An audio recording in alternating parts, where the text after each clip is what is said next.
ملعقة خشب، ملعقة أو ملقعة حسب كل واحد كيف بيقولها. أوكي، مفترض تذكرني بشيء. أوكي، هيدي يعني أول عروض إذا فينا نسميهم كنت أعملهم مع الملقعة الخشب. كان عمري شي 10 أو 11 سنة، فكنا على طول بعد الغداء افتح جارور بالمجلة، طلع الملقعة الخشب وبلش أعمل مقابلات أنا وأمي أنا وبيي، وأخذ عادة كاركترات قلد عمتي قلد خالتي. فكانت أول إذا بدكم عملية بحث عن أنا شو بدي أعمل بالحياة. بس الأكيد كنت بعرفه ومأكدة منه إني بحب اترك اثر، ضحك، متع العالم بشي خبريه. فهيدا الشيء كان اول محاولات تمثيل.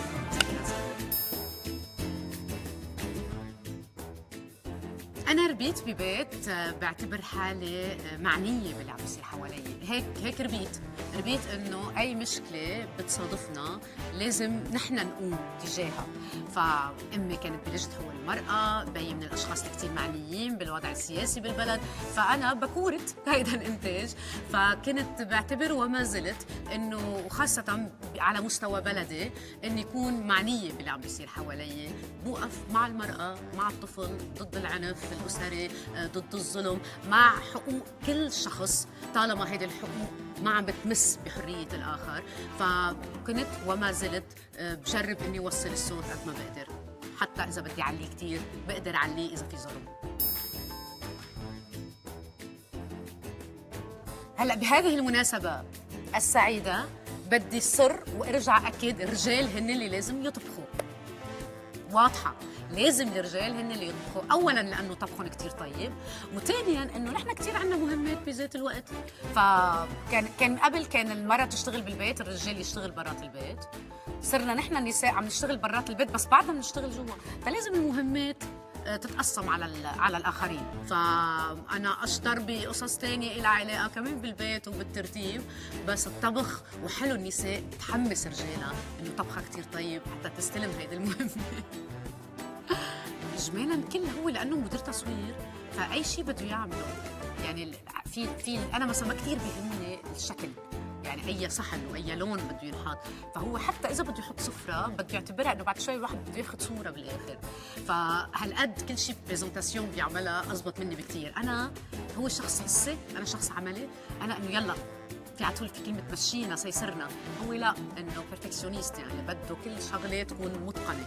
فهيدا عم جرب اتنقل منه لاخذ شوي، لانه انا بهالناحيه انه خلص خلينا نعجل، الحياه سريعه. ففي هيك في ميزان عم يتعادل بيناتنا. ماني ضد اذا صار في حاجه لهيدا الموضوع، بس بشكل يضل وجهي عم يتحرك بطريقه منطقيه، كوني انا ممثله فبدي ضلني عم علح واجبي، ضلني عم بعبس، ضلني عم عبر. بس اذا بحال حسيت انه في قصص خفيفه ما بتضر بالفيتشر تبع وجهي، واي نوت. انا عكسها لسنتيا، عكسها، ما خصني بشيء له علاقه بالشوبينج. مع انه بحب، بس بفضل انه حدا يجي يقول لي البسي هول فرض مره. بس عندي اخر شيء يعني وصلت لحال انه في هول الاشياء الكلاسيك البيزكس، انه خلص هول بضل مثلا بليزر ساونا بضل تقطع شو ما لبستي تحتها، مع كعب بضل يزبط مثل ما هلا. يعني بس عن جد ما في ادعاء، بس انه عن جد ما معي وقت. يعني انا زوجي وام لي ولدين، وبذات الوقت عم بعمل مسرح، عم بعمل ماستر هلا، يعني هالقد وقتي ملان.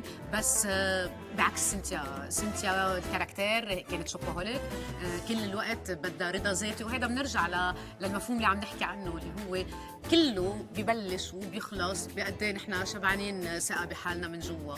انا بحس انه انا برودكتيف اكثر لما بجرب وصل كلمه منيحه، لما بجرب دافع عن قضيه معينه. واكيد لو لابسه شيء حلو ومطلعني بطريقه لذيذه، واكثر مطلعني مثل ما انا بفكر، لانه انا شو بعمل على وجهي وشو بعمل على جسمي هو كمان انا كيف بفكر. فبحب اني اعمل شوبينج، بس منا هوايتي كثير. بدنا نعمل كات شكلنا. انا والغنى يوك صوت نشاز ما ابدا لا حينحط بمحل، وما حيكون يمكن يكون ترندينج على بشاعته. بقدر تحط الغنية واعمل ليبسينج واعمل لكم جو، بس اني غني